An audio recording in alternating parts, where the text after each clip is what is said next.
नमस्कार। मैं अशोक पोडभरे, आप सबका पोडभरे क्लासेस में स्वागत है। आज मैं आप लोगों को अर्थशास्त्र इकोनॉमिक्स विषय का एक महत्वपूर्ण कंटेंट टॉपिक लेकर आप लोगों के सामने उपस्थित हुआ हूं, क्योंकि इसमें से कंपलसरी क्लास 12th में एक प्रश्न पूछा जाता है और ये मेरा विषय है, कंटेंट है घटती हुई सीमांत उपयोगिता का नियम, law of diminishing marginal utility. तो ये घटती सीमांत उपयोगिता का नियम क्या है और इस नियम की खोज किसने किया है और इस नियम को कहाँ अपनाया जाता है, इसकी मान्यताएं कहाँ हैं, अर्थात सारणी के द्वारा या रेखा चित्र के द्वारा इसको समझाने के लिए एक प्रश्न कंपलसरी रूप से आपको पूछा जाता है। तो चलिए हम देखते हैं कि ये घटती सीमांत उपयोगिता का नियम क्या है। यह एक मनोवैज्ञानिक तथ्य है कि जैसे जैसे एक व्यक्ति की अधिक से अधिक इकाइयों का उपभोग किया जाता है, वैसे वैसे उस वस्तु के प्रति इच्छा की प्रबलता घटने लगती है।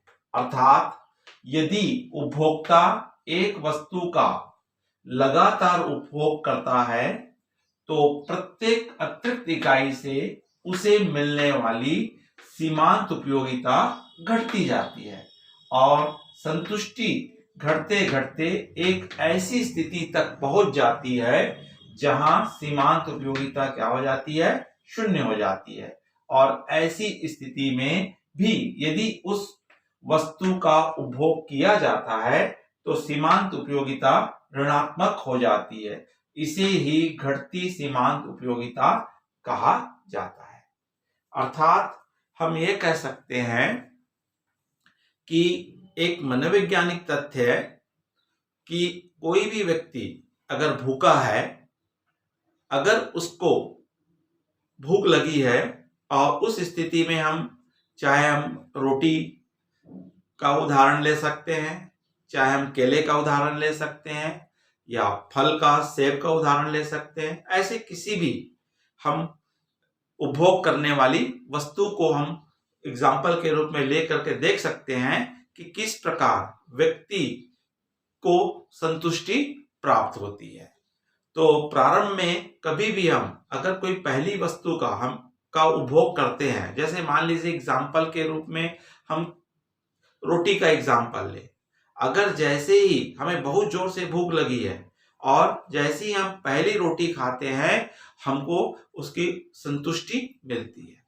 जैसे जैसे हम अगली रोटी, दूसरी रोटी खाते हैं, थोड़ी सी उपभोक्ता की संतुष्टि हमारी क्या होने लगती है, कम होने लगती है और एक ऐसी स्थिति आ जाती है जहां पे उपभोक्ता पूर्ण रूप से क्या हो जाता है, संतुष्ट हो जाता है। उसके बाद भी अगर वो लगातार उपभोग करता है तो उसकी उपभोक्ता की संतुष्टि क्या हो जाती है, ऋणात्मक स्थिति में आ जाती है। तो ऐसी स्थिति को यहाँ पे क्या कहा गया है, घटती हुई सीमांत उपयोगिता कहा गया है। अर्थात जैसे यहाँ पे उदाहरण के रूप में हमको बता रहा है कि यदि किसी भूखे व्यक्ति को पहली रोटी खाने से अधिकतम उपयोगिता मान लो 10 यूटिल, अब ये 10 यूटिल क्या है, तो यहाँ पे उपयोगिता को मापने का मापदंड होता है। तो हमारे यहाँ पे होता है गुणात्मक और एक परिमाणात्मक होता है। गुणात्मक का मतलब होता है कि हम जिसको मुद्रा में, इकाई में माप सकते हैं, 1 2 3 4 नाप सकते हैं। दूसरा होता है परिमाणात्मक, जिसमें हम अधिकतम, कम आदि देखते हैं। जैसे कर्म दिया जाता है, जैसे मान लीजिए उसको first time, first second third क्रम दिया जाता है। और कई जगह हमारी ऐसी उपयोगिता होती है जिसको हम माप नहीं सकते हैं, जिसको इकाई में परिवर्तित करना होता है, मुद्रा में परिवर्तित, उसको यहाँ पे यूटिल कहा जाता है। अर्थात उपयोगिता को मापने के मापदंड को क्या कहा गया है, यूटिल कहा जाता है। तो इस तरह से हम मान लेते हैं कि उसको पहली रोटी खाने से कितनी यूटिल मिल रही है, 10 यूटिल मिलेगी। जैसे ही दूसरी रोटी से पहली रोटी की तुलना में कम सीमांत उपयोगिता मिलेगी, क्योंकि आप संतुष्ट हो चुके हो, तो अर्थात उसको कितनी यूटिलिटी मिलेगी, 8 यूटिलिटी मिलेगी। क्योंकि पहली रोटी खाने के बाद दूसरी रोटी के लिए इच्छा की तीव्रता क्या हो जाती है, भूख क्या हो जाती है, उसकी कम हो जाती है। इसी प्रकार तीसरी से उसको कितनी यूनिट मिल रही है, 5 यूटिल मिल रही है। चौथी रोटी से उसको 2 यूटिल मिल रही है और पांचवी रोटी से उसको क्या मिल रही है, 0 उपयोगिता प्राप्त हो रही है। इसके बाद भी अगर रोटी का उपभोग किया गया है तो छठवीं रोटी अगर वो उपभोग करता है तो उसकी क्या हो जाएगी, उसको ऋणात्मक उपयोगिता मिलनी चालू हो जाएगी। अर्थात उसे हम कहते हैं सीमांत उपयोगिता उसकी क्या हो जाती है, ऋणात्मक हो जाती है। तो इस तरह से हमने क्या देखे कि सीमांत उपयोगिता है, जैसे जैसे हम वस्तुओं की इकाइयों का उपभोग बढ़ाते जाते हैं वैसे वैसे हमारी क्या होने लगती है, इच्छाएं हमारी क्या होने लगती है, कम होने लगती है। इसकी कुछ मान्यताएं भी हैं और इस नियम का जो खोज किए हैं वो हमारे हैं H.H. गोसेन ने इसकी खोज की है। इसलिए घटती हुई सीमांत उपयोगिता को गोसेन का प्रथम नियम भी कहा जाता है। तो प्रश्न में कई बार गोसेन के प्रथम नियम को समझाइए बोला जाता है, तो आपको यहाँ पे घटती हुई सीमांत उपयोगिता ही आपको बतानी पड़ेगी। तो यहाँ पे हम देखते हैं इसकी कुछ मान्यताएं हैं कि इस नियमों का उपयोग आप कहाँ कर सकते हैं, किस किस क्षेत्र में आप उपयोग कर सकते हैं।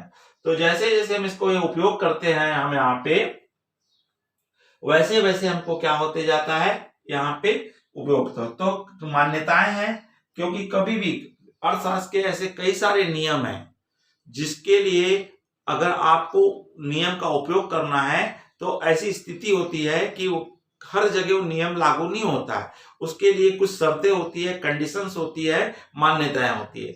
अगर वो कंडीशन अप्रूव हो रही है तभी वो नियम वहां लागू होता है। तो यहाँ भी हमारी कुछ नियम्स लागू होते हैं, तो उसके लिए हमको यह ध्यान रखना होगा कि ये नियम कब लागू होगा। तो सबसे पहले जो वस्तु की इकाइयों का, जिस वस्तु का आप उपभोग कर रहे हैं उस वस्तु की इकाइयों का आकार और गुण क्या होना चाहिए, समान होना चाहिए। रोटी एक ही साइज है तो एक ही साइज की होनी चाहिए, अगर सेब है तो एक ही साइज का सेब होना चाहिए, एक साइज का होना चाहिए, वेट का होना चाहिए। या हम कह सकते हैं अगर केले का उपयोग कर रहे हैं तो केले के जो वह साइज है वो क्या होनी चाहिए, एक साइज का होना चाहिए। तो अगर हम वस्तु की इकाइयों का आकार व गुण क्या होना चाहिए, समान होना चाहिए। दूसरा, उपभोग में कोई अंतराल नहीं होना चाहिए।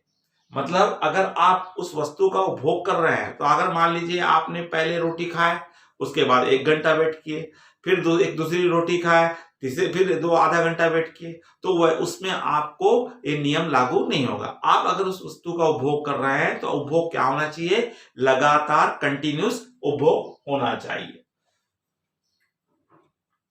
उपभोक्ता की आदत, फैशन व स्वाद में कोई परिवर्तन नहीं होना चाहिए। तो उपभोक्ता के द्वारा जो भी हम उपभोग कर रहे हैं तो उसके आदत में या फैशन में या आपके स्वाद में कोई परिवर्तन नहीं, मतलब समान रूप से होनी चाहिए। अगला हमारा होता है उपभोक्ता सामान्य प्रवृत्ति का होना चाहिए। मतलब उपभोक्ता क्या होना चाहिए, एक सामान्य व्यक्ति होना चाहिए, सामान्य प्रवृत्ति का होना चाहिए। वो ऐसा ना हो कि मानसिक रूप से वो हो, या ऐसा ना हो कि बहुत हिस्ट पुष्ट हो, उसकी खुराक ज्यादा हो। तो मतलब एक सामान्य व्यक्ति को हम लिस्ट में, प्रवृत्ति वाले को ही इस नियम में शामिल कर सकते हैं। वस्तु की कीमत स्थिर होनी चाहिए। ऐसा नहीं कि उसकी वस्तु की बहुत कीमत महंगी है, बहुत कीमत सस्ती है, सामान उसका नियम किस्त के मूल्य क्या होना चाहिए, समान होना चाहिए। अगर ये शर्तें, ये मान्यताएं लागू होती है तभी ये हमारा नियम क्या होता है, एडॉप्ट होता है। तो इसको हम रेखा चित्र के द्वारा और तालिका के द्वारा भी इसको हम प्रस्तुत कर सकते हैं, प्रेजेंट कर सकते हैं, इस नियम को बता सकते हैं। अगर हम इस रेखा चित्र के द्वारा, तालिका के द्वारा घटती सीमांत उपयोगिता को दर्शाते हैं, तो इसमें हम लेते हैं, एक वस्तु ले रहे हैं। मान लीजिए वस्तु हमारा क्या है, आपका सेब है, फल हम ले लिए, सेब लिए, और इसमें सीमांत उपयोगिता, उसको कितनी कितनी सीमांत उपयोगिता मिलेगी, जिसको मार्जिनल यूटिलिटी कहते हैं। तो जैसे ही हम यहाँ पे सेब वस्तु की इकाई, अगर हम पहला सेब खाते हैं, तो जैसे ही हम पहला सेब खाते हैं तो हमको यहाँ पे क्या मिलती है, सीमांत उपयोगिता कितनी मिल रही है, 6 यूटिल या 6 इकाई हमको मिल रही है। जैसे ही हम दूसरा सेब खाते हैं तो हमको सीमांत उपयोगिता हमारी घटती है और हमको कितना यूटिलिटी मिल रही है, 4 यूटिलिटी मिल रही है। उसके पश्चात जैसे ही हम थर्ड सेब खाते हैं, तीसरा सेब खाते हैं, तो हमारी सीमांत उपयोगिता कितनी यूटिल मिल रही है, 2 यूटिल मिल रही है। और जैसे ही हम चौथा सेब खाते हैं, हम पूर्ण संतुष्ट हो जाते हैं और हमको जो सीमांत उपयोगिता है वो कितनी मिलती है, 0 मिलती है। फिर भी हम अपने खाने की प्रवृत्ति को, हम खाने की चालू रखते हैं, तो जैसे ही हम 5वां सेब खाते हैं वैसे ही हमको क्या होने लगती है, हमको ऋणात्मक सीमांत उपयोगिता मिलने लगती है और हमको -2 इकाई मिलती है। तो इस तरह से हम जैसे जैसे वस्तु की इकाइयों का उपभोग बढ़ाते हैं, वैसे वैसे हमारी सीमांत उपयोगिता क्या होती है, कम होती है। और एक ऐसे समय आता है जहां पे हम पूर्ण संतुष्ट हो जाते हैं, उसके बावजूद भी हम अपने उपभोग की इकाइयों को चालू रखते हैं, तो वहां पे हमको क्या आने लग जाती है, ऋणात्मक उपयोगिता प्राप्त होने लगती है। तो इसी को हम किसमें प्रस्तुत कर सकते हैं, रेखा चित्र के द्वारा भी हम प्रस्तुत कर सकते हैं। और रेखा चित्र में हम यहाँ पे हम जो पहला हमारा होता है 0 to x, तो इसको हम क्या मानते हैं, 0 से x, जहां पे हम वस्तु की इकाइयों को दर्शाएंगे, मात्रा को दर्शाएंगे। और 0 to y में हम किसको दिखाएंगे, सीमांत उपयोगिता को दर्शाएंगे। अब यहाँ भी पैमाना आप मानना है, तो मेजरमेंट आपको सही लेना है, जिससे कि ग्राफ का आकार, साइज को ध्यान में रखते हुए। तो यहाँ भी हमने पैमाना मान लिए हैं। तो यहाँ पे वस्तु की इकाई है 0, उसके बाद वस्तु की इकाई 1 2 3 4 5 6 7 8 आप इस तरह से ले सकते हैं, एक्स में, एक्स अक्ष में। और 0 to y अक्ष में हम क्या ले रहे हैं, सीमांत उपयोगिता, उसको कितनी कितनी उपयोगिता प्राप्त कर रही है। तो इसी ग्राफ को, इसी तालिका को हम ग्राफ पेपर में प्रेजेंट करते हैं। तो सबसे पहले हम ले लेते हैं 0 to x अक्ष में हम दर्शाते हैं पहला 1 इकाई, 2 3 4 5 6, ठीक। उसी प्रकार हमने यूटिलिटी में हमने लिए हैं यहाँ पे, तो यहाँ भी हमारा ले सकते हैं आपका 0, तो हमने क्या लिए हैं, 2 ले लिए हैं, 2 4 6 8 10। आपका मेजरमेंट आपको सही ढंग से लेना है। अब जैसे ही हमने यहाँ पे दर्शा दीजिए वस्तु की 1 इकाई, तो वस्तु की 1 इकाई में और उपभोग करते हो तो आपको कितनी सीमांत उपयोगिता मिल रही है, 6 इकाई मिल रही है, 6 मिल रही है। तो यहाँ पे 6 के सामने में आप क्या लगा दीजिए, पॉइंट लगा दीजिए। उसके पश्चात जैसे ही आप दूसरे शेप का उपयोग करते हो, तो यहाँ पे दूसरे शेप का उपयोग करते हैं यहाँ, तो 2, और हमको उसके सामने कितनी उपयोगिता मिल रही है, सीमांत उपयोगिता 4 मिल रही है। तो यहाँ पे 4 के सामने पॉइंट लगा दीजिए। और जैसे ही हम तीसरी उपयोगिता का उपभोग करते हैं, तो हमको यहाँ पे 3 के सामने में कितना उपयोगिता मिली है, आपको कितनी सीमांत उपयोगिता मिली, 2 मिली है। तो यहाँ 2 के सामने आपने पॉइंट लगाया। और जैसे ही चौथे शेप का उपयोग करते हो, तो चौथा शेप का उपयोग करते हैं, तो आपको मिलने वाली सीमांत उपयोगिता कितना है, 0 है। तो ये यहाँ पे आपका 0 आएगा। उसके बावजूद भी आप अपने उपभोग की इकाई सेब खाना चालू रखे हो, तो आपको जैसे ही 5वां सेब का उपयोग करते हो, तो आप यहाँ कहाँ जाते हो, माइनस में आ जाते हो। तो आपको -2 यूटिलिटी मिल रही है। तो इस तरह से आप पूर्ण संतुष्टि के बाद भी आपने चालू रखे हो, तो आपको किस में आ गया, माइनस में। और इस बिंदु को, हम सभी बिंदुओं को अगर हम जोड़ते हैं, तो हमको जो रेखा मिलती है उसको यहाँ पे कहा जाता है सीमांत उपयोगिता, MU कहा जाता है। और जहां पर हम पूर्ण संतुष्ट होते हैं उस बिंदु को हम कहते हैं अधिकतम संतुष्टि स्तर, जहां पे उपभोक्ता पूर्ण संतुष्ट हो चुका है। और 0 to I में हम क्या दिखाएंगे, सीमांत उपयोगिता। तो इस तरह से आप इसको क्या कर सकते हो, ग्राफ पेपर के माध्यम से भी हम इसको समझ सकते हैं और प्रदर्शन कर सकते हैं। तो हमको इसको विश्लेषण करने के लिए कहता है, तो अब चित्र के माध्यम से चित्र है, सूची को रेखा चित्र, सूची को भी आपको रेखांक को आपको विश्लेषण करना होता है, चित्र को भी आप रेखांक विश्लेषण कर सकते हो। अगर आप सूची को आप करते हो तो इस तरह से आप लिखना पड़ेगा आपको, सूची से स्पष्ट है कि x वस्तु की अतिरिक्त इकाई के उपभोग से सीमांत उपयोगिता कम होती है। जैसे जैसे वस्तु की इकाई का उपभोग करते हैं, सीमांत उपयोगिता हमारी क्या होती है, कम होती है। वस्तु की प्रथम इकाई से प्राप्त सीमांत तुष्टि गुण 6 इकाई है, किंतु जब दूसरी, तीसरी, चौथी, पांचवी इकाई का हम उपभोग किया जाता है तो सीमांत उपयोगिता कम होकर क्या हो जाती है, 4, 2, 0 हो जाती है तथा -2 इकाई क्रमश रह जाती है। तीसरी इकाई तक सीमांत उपयोगिता कम होती जाती है और बाद में क्या हो जाती है, 0 हो जाती है, जिसको हम क्या कहते हैं, ऋणात्मक कहा जाता है।